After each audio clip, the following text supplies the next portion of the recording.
prevent it from spreading anymore. But anyway, this flu spread quite rapidly in Lisbon.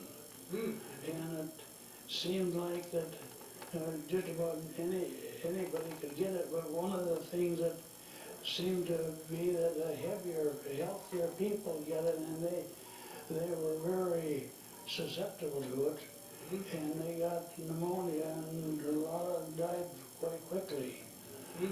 And it was so bad that many cases like that they in Lisbon they turned a high school building into a hospital, and they brought people in from the country if they couldn't take care of themselves. But a lot of the people in the town that were able, like my mother and my older sister, they were called on, they were kind of drafted into taking care of those that were in the country that were sick.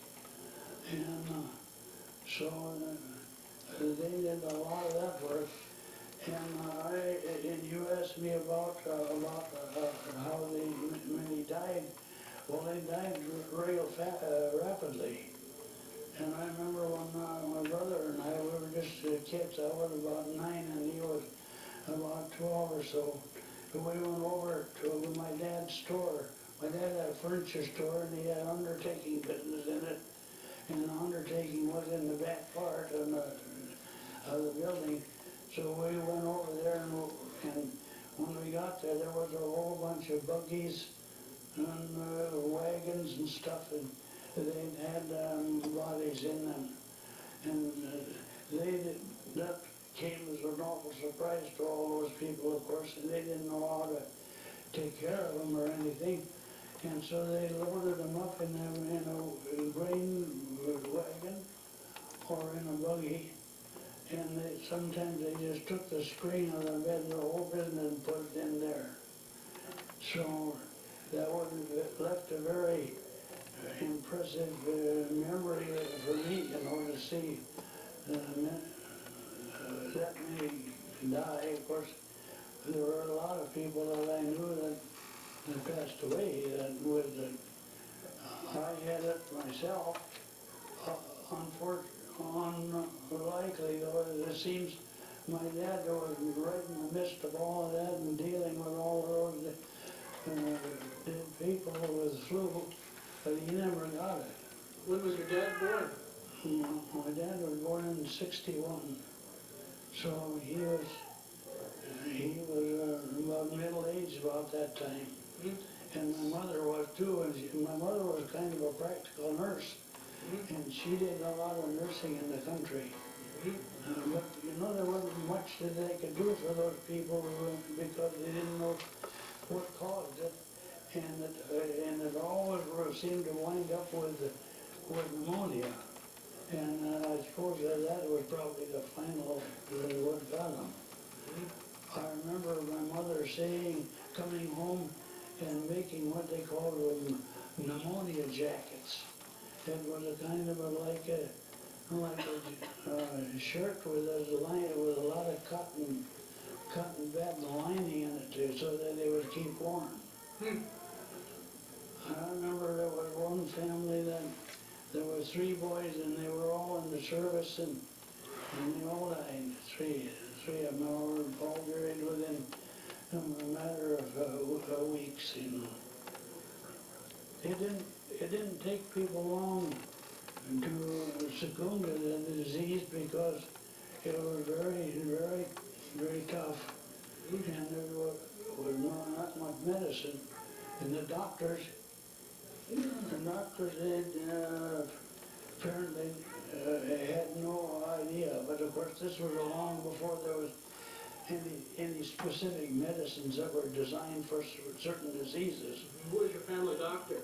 His name was Dr. Baki, but there was another there were 2 doctors, A.G. and T.C. Patterson, and Dr. Wands, and they had a kind of a little clinic there because they were going night and day. They had to have drivers in the wintertime, they had the problem too of getting around with the snow. Of course, they didn't plow roads like they do now, and the roads weren't like they are now, that were kind of snow-proof, so to speak. Ditches. No ditches, and there was, and so it was a real problem for those people doctors to get out in the country. And they were just going night and day. Yeah. Now, you were sick with it. What, do you remember being sick with it? Yes, I remember having the flu, and my brother had it, and my sister had it, but not my dad and my brother that was helping him all the time. I had one brother that Dewey was my dad's helper at that time in the funeral business, and he never got the flu either. I don't understand how that could happen because they were right in the middle of it, you When know. was your brother born? Oh, he was born about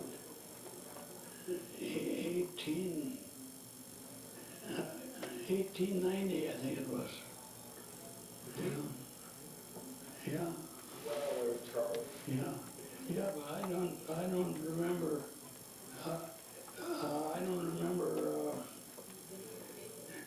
exactly when he was born, but he was old enough, you know, he was I suppose he was around 18 or 20 years old about that time. He went, there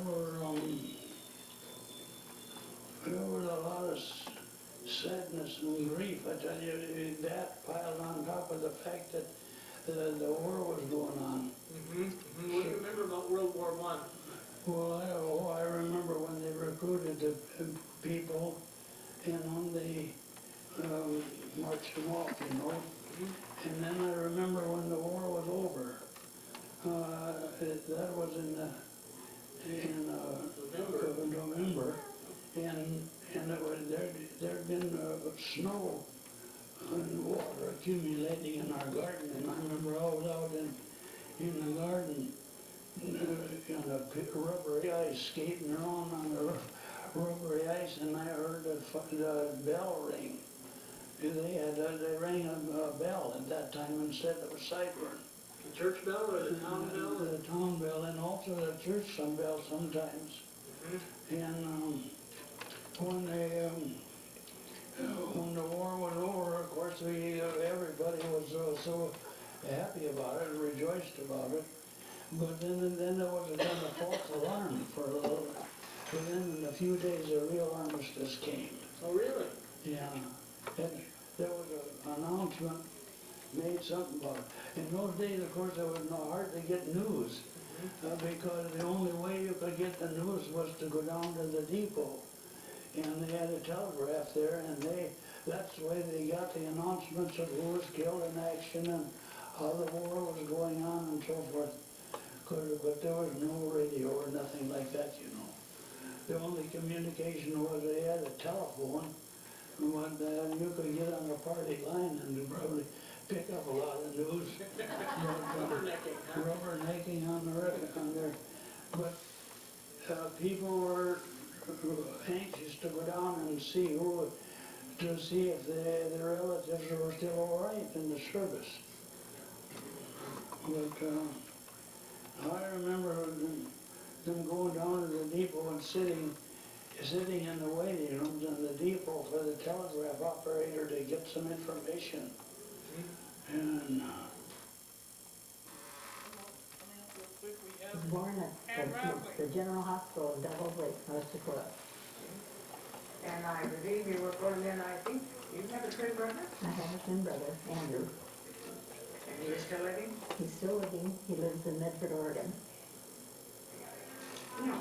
You were born in Devils Lake Hospital, and you said you came here to live here, and I believe you lived with your grandparents. I did all my life.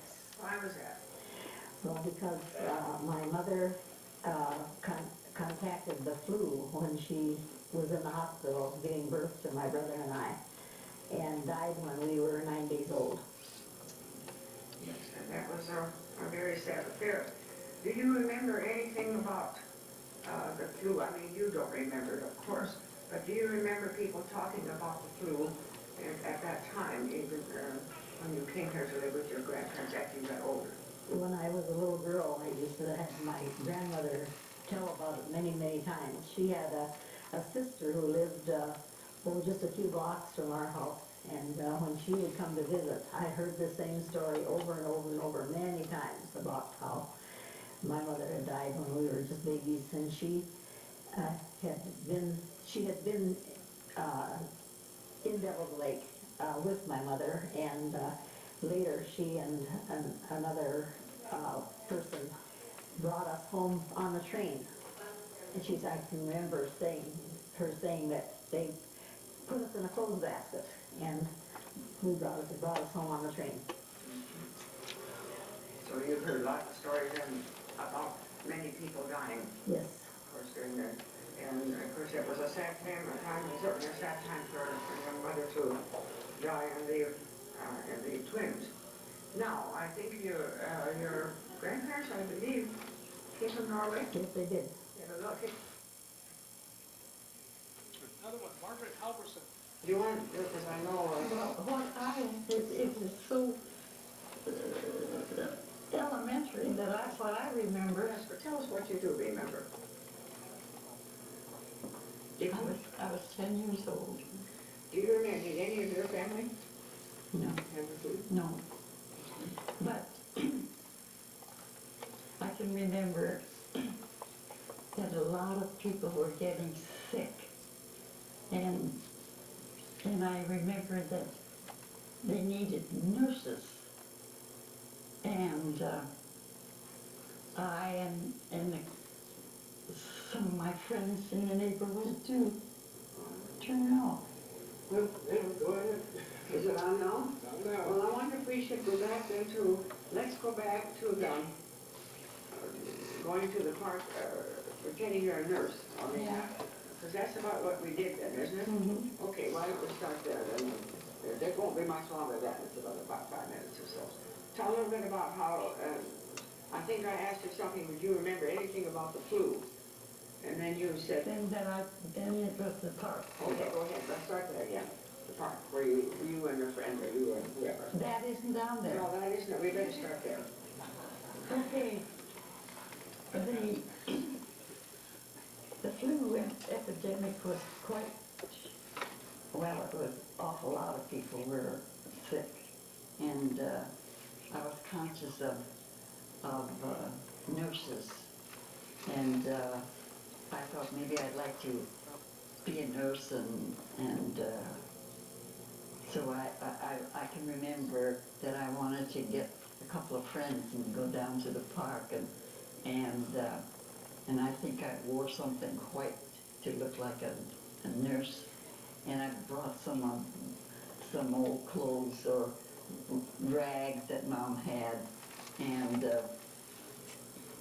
I knew that they wanted pillows and things like. Well, we got to the park and started snipping pieces of material enough to stuff a pillow, because they were in need of a pillow then. And then they were in need of bandages, so we cut several strips of bright bandage and rolled them up. And so that's how we spent an afternoon at the park. Why I wanted to go down to the park, I don't know. We could have done it in our yard. Perhaps it sounded kind of more adventurous to go out to the I park. suppose, sure. And you mentioned something about a mask wearing, how Tom was wearing a mask. And I was so conscious of the flu that and it was contagious, so I made a mask for myself and put it around my nose and mouth, walked uptown with it and people staring at me, wondering what in the world was the matter with that little kid. And I didn't think much of it, but I was being careful not to get the disease. And that, then I guess I just walked back home. And then, what was after that? Yeah, I know, I think we were talking about, you mentioned too, thinking about diseases, I guess maybe think about the measles. The measles. Oh, yes, Do you remember anything of the flu of 1918? yes. How did it affect you, or how do you? Well, it didn't affect, we were maybe, but we were fortunate in our family. It wasn't so severe, but I do remember two Oshtarter sons, they died in the flu, and there was a lot of others that were very sick. And I remember reading of it that there were sometimes so many people sick that there was hardly anyone to cure. That's right, that's right. Did you have a doctor in? Oh yes, we had a Dr. Grunwald in Fort Ransom at that time. We had several doctors before that, but he was the one at that time. It's interesting you mentioned that you had several doctors before that, and that's really was something in those days, because now small towns don't have doctors. No, I don't. Fort Ransom had a There was an awful lot of the neighbors that died. Last one, I There promise. was a lot of the women. There was Mrs. Rosted and Mrs. Henry Loberg and, oh God, I don't know how many mothers used to go down there and help, but we never had, You were just lucky you escaped it here. we never had it. Now, your sister was a nurse at that time, wasn't she? No, no. A deadly outbreak of flu in Hong Kong. It started in chickens but managed to jump to people, a rare occurrence. Now scientists have made strides in sorting out the mystery. From Hong Kong, here's NBC's Ned Cope.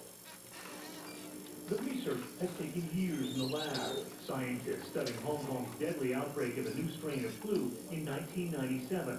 Unusually virulent, it killed poultry in what looked like minutes. The Hong Kong government preemptively slaughtered millions of birds, dumping them in landfills, sanitizing markets. A successful effort to keep the flu from becoming a global epidemic. Even so, that flu did something unexpected and frightening. It infected 18 people, 6 of whom died. A fast and efficient killer. It's very difficult, fortunately, for a virus to make that jump. It would much prefer to stay in its natural surroundings in chickens. But on rare occasions, it can do it. That's what researchers are trying to stop. And time is essential. Since 1997, Hong Kong has had 2 more massive bird culls because new strains of the flu appeared. Scientists have made progress in finding the genetic change that makes a viral strain so deadly. Just a couple of genes may make the difference. And it also shows that 2 rather small changes in those 2 genes could lead to a conversion job, as it were, that like the virus that's fairly innocuous can suddenly turn into a killer. Researchers say it's a step toward pinpointing potentially deadly strains of the virus that could soon provide an early warning about which flu strains may be the most dangerous. Ned Cope, NBC News, Hong Kong. Now, All right, well, that's the conclusion of my program for tonight. Are there any questions?